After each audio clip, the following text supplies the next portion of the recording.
चारों मेरी बहनें काफी अकेली हो गई। तुम देखना, वो तुमसे बहुत प्यार करेंगी। भगवान करे ऐसा ही हो। अगर ऐसा नहीं हुआ तो कोई बात नहीं, मैं हूँ ना, मैं सब ठीक कर दूंगी।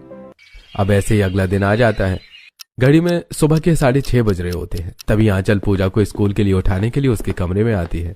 पूजा, उठना नहीं है? चलो उठ जाओ, स्कूल के लिए लेट हो रही हो। मैंने तुम्हारी यूनिफॉर्म निकाल दी है और आरव मुझे बता रहे थे कि तुम स्वेटर पहन के नहीं जाती।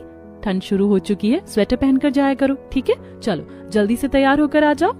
अपनी सबसे छोटी नंद पूजा को उठाकर आंचल किचन में चली जाती है। तो वहीं ये सब देखकर पूजा, माँ के जाने के बाद ये पहली बार है जो मैं टाइम से स्कूल के लिए उठी हूँ, लेकिन भाभी मुझे क्यों उठाने आई?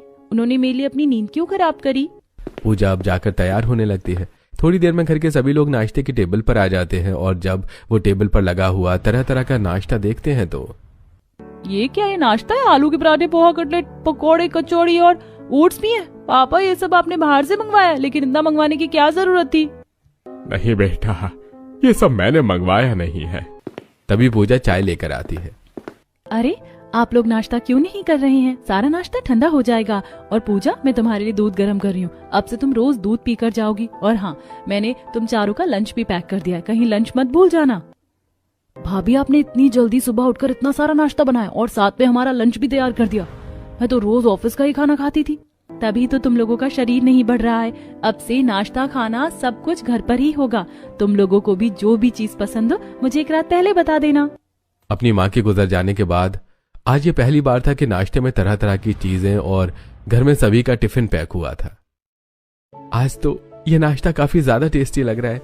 रोज रोज ब्रेड ऑमलेट खाकर मेरा तो मन सा ऊब गया था। हाँ भाभी, नाश्ता सच में काफी अच्छा बना है। सभी लोग नाश्ता करके अपने कॉलेज, स्कूल और ऑफिस के लिए निकल जाते हैं। आज ये पहली बार था कि दोनों बहनों का लेक्चर मिस नहीं हुआ था और कल्पना भी आज ऑफिस टाइम पर पहुंच गई थी। कल्पना, आज तो तुम टाइम से आई हो। ऐसे ही रोज टाइम से आया करो। एचआर से तारीफ सुनकर कल्पना काफी खुश होती है। अब इसी तरह शाम होती है और कल्पना ऑफिस से निकलने लगती है।